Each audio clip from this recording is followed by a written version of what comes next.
Hello everyone and welcome to instant biology by doctor Nilabh. मैं फिर से आ गया हूँ आपके बीच में आपको एक बहुत ही इंपॉर्टेंट इन्फॉर्मेशन के बारे में बताने के लिए। आज मैं आपको national institute of technology Durgapur में आई हुई मल्टीपल पोजीशंस के बारे में इंफॉर्मेशन देने जा रहा हूँ।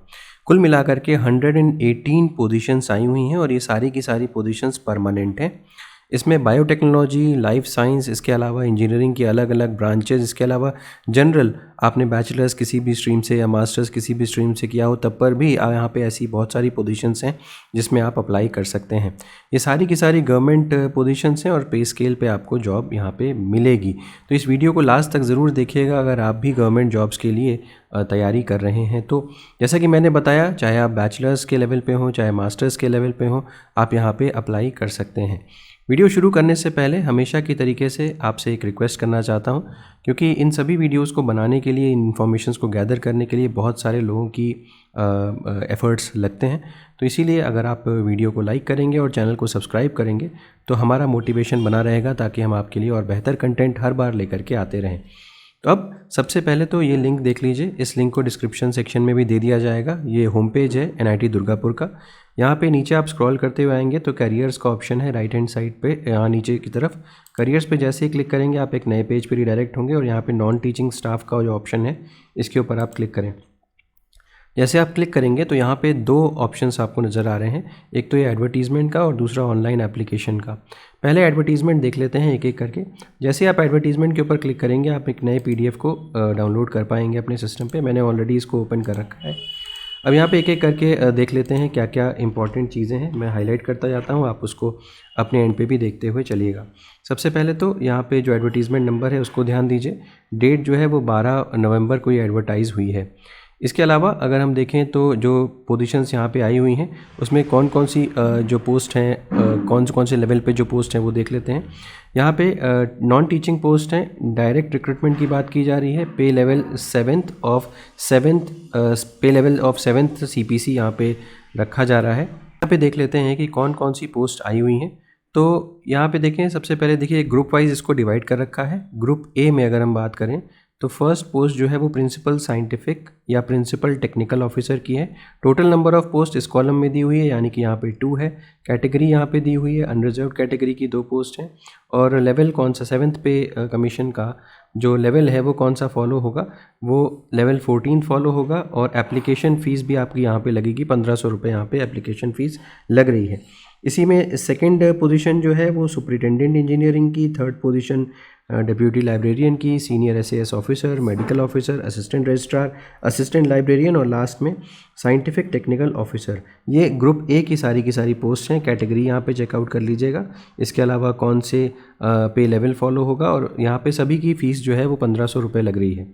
इसी तरीके से ग्रुप B की बात करते हैं तो इसके बाद मैं आपको एलिजिबिलिटी क्राइटेरिया बता दूंगा। ग्रुप B में टेक्निकल असिस्टेंट और जूनियर इंजीनियर की पोजीशन है।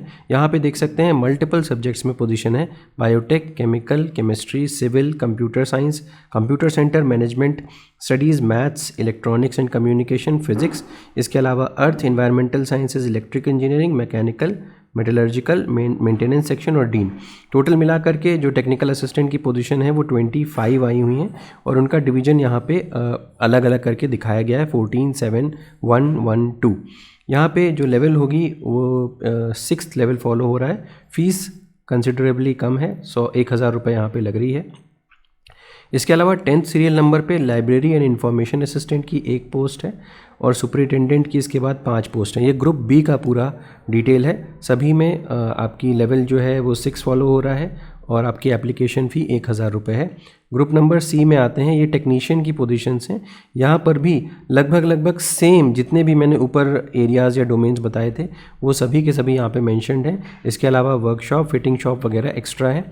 13 सीट्स यहाँ पे हैं और 7 इसमें अनरिजर्व्ड की, 3 OBC, 2 SC और 1 EWS की पोस्ट है।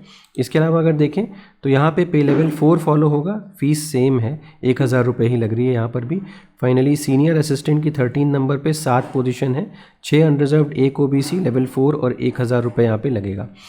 इसके बाद फिर से टेक्नीशियन की पोस्ट हैं, 14 सीरियल नंबर है। यहाँ पर भी लगभग सेम टू सेम उन्हीं सब्जेक्ट्स, उन्हीं एरियाज़ में आई हुई हैं और 26 पोस्ट हैं यहाँ पे टेक्नीशियन की। और यहाँ पे उसका ब्रेकडाउन दिया हुआ है। पे लेवल 3 फॉलो होगा, फ़ीस सेम 1000 रुपीज़ ही है। 15th नंबर पे जूनियर असिस्टेंट की पोजीशंस हैं, 14 पोजीशंस अनाउंस्ड हैं, ब्रेकडाउन यहाँ पे मेंशन्ड है। पे लेवल 3 1000 रुपये। लैब अटेंडेंट या ऑफिस अटेंडेंट की 17 पोस्ट अनाउंस्ड हैं और यहाँ पे लेवल 1 फॉलो होगा। अगेन जो एप्लीकेशन फ़ीस है वो 1000 रुपये है।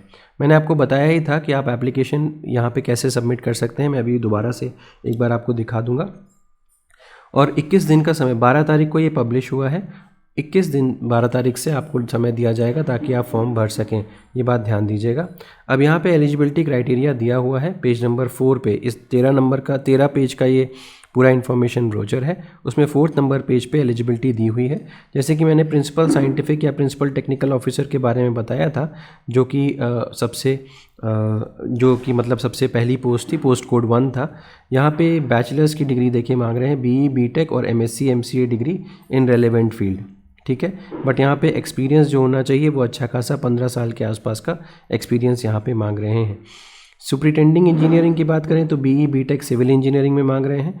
इसके अलावा आपका एक्सपीरियंस यहाँ पे अच्छा होना चाहिए, 5 साल का एक्सपीरियंस यहाँ पे मांग रहे हैं। इसके अलावा डिज़ायरेबल भी चीज़ें मेंशन्ड है, वो चेक कर सकते हैं।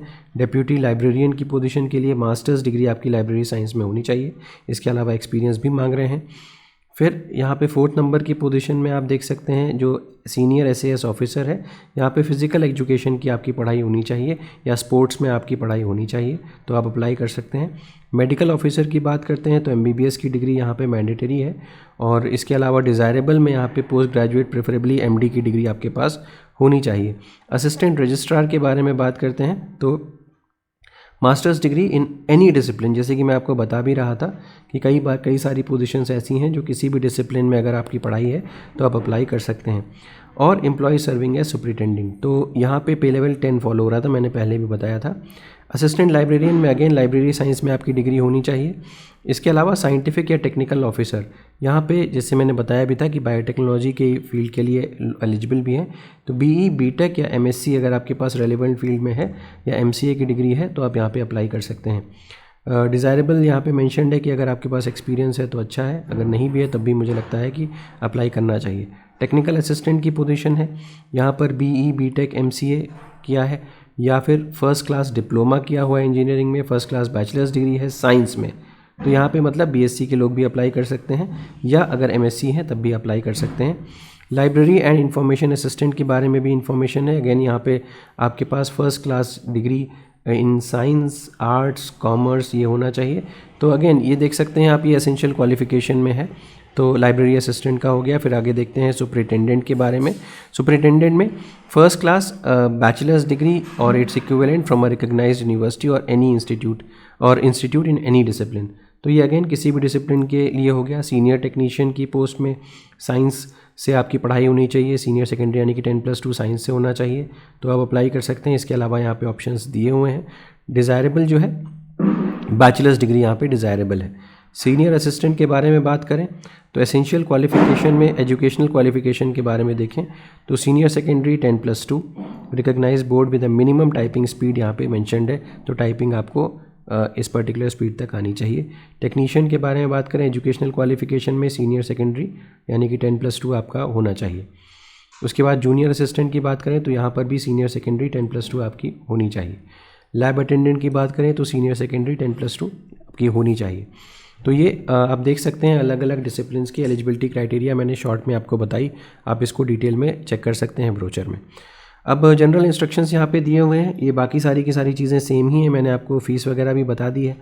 इसके अलावा जो एप्लीकेंट्स हैं वो should possess prescribed qualification and experience for respective post as on 12/11/2025, यानी कि जो डेट काउंट होगी वो 12 नवंबर काउंट होगी, तब तक आपके पास क्वालिफिकेशन या डिग्रीज़ वगैरह होनी चाहिए। ठीक है, तो ये डिटेल हो गई। इसके अलावा एज रिलैक्सेशन के बारे में भी मेंशन्ड है, जैसे गवर्नमेंट ऑफ इंडिया के नॉर्म्स में एज रिलैक्सेशन दिया हुआ है वही आपको यहाँ पर भी मिलेगा। लोअर एज लिमिट सभी पोस्ट के लिए 18 साल है, ये बात ध्यान दीजिएगा। कोई भी TA आपको पे नहीं किया जाएगा किसी भी टेस्ट या डॉक्यूमेंट वेरिफिकेशन या इंटरव्यू के लिए। ठीक है, तो ये हो गया। बाकी बाकी ऐसी कोई ख़ास चीज़ यहाँ पे मेंशन नहीं है। और इंटरव्यू या स्किल टेस्ट वगैरह जो है वो NIT दुर्गापुर के द्वारा कंडक्ट किया जाएगा। सेलेक्टेड कैंडिडेट्स प्रोबेशन पे होंगे 1 साल के पीरियड के बाद, 1 साल के पीरियड तक प्रोबेशन पीरियड पे होंगे। यहाँ पे फॉर्म भरते समय कुछ बातें ध्यान देनी है। कैंडिडेट्स को अपने सभी supporting documents, testimony duly self attested PDF form में आपको जमा करने होंगे। मैक्सिमम साइज़ 10 MB की होनी चाहिए। Cut off date for recognising जो मैंने आपको बताई थी, कट ऑफ डेट 12 तारीख की थी। इसके अलावा डॉक्यूमेंट या सर्टिफिकेट कौन कौन से चाहिए वो यहाँ पे मेंशन है जो पॉइंट नंबर 44 में। तो ये सारी की सारी डिटेल्स हो गई। अब हम देख लेते हैं कि अप्लाई कैसे करना है। यहाँ पे ऑनलाइन एप्लीकेशन फॉर्म है, इसके ऊपर क्लिक करेंगे। यहाँ पे देखिए सिलेबस भी मेंशन्ड है, advertisement, syllabus, annexure A, annexure B। यहाँ पे पहले आप अपने आप को रजिस्टर करिए, उसके बाद पूरा का पूरा फॉर्म फिल करना पड़ेगा। फ़ीस ध्यान दीजिएगा, हर जो पोस्ट है उसके लिए अलग अलग फ़ीस है, तो वो ध्यान दीजिएगा। तो उम्मीद है कि ये इन्फॉर्मेशन आपके लिए यूज़फुल रही होगी। अगर वीडियो पसंद आया हो तो इसे ज़रूर लाइक करिएगा, चैनल को सब्सक्राइब करना ना भूलिएगा, बेल आइकन को ज़रूर प्रेस करिएगा और अपने फ्रेंड्स के साथ ज़रूर शेयर करिएगा। Thank you so much, have a good day.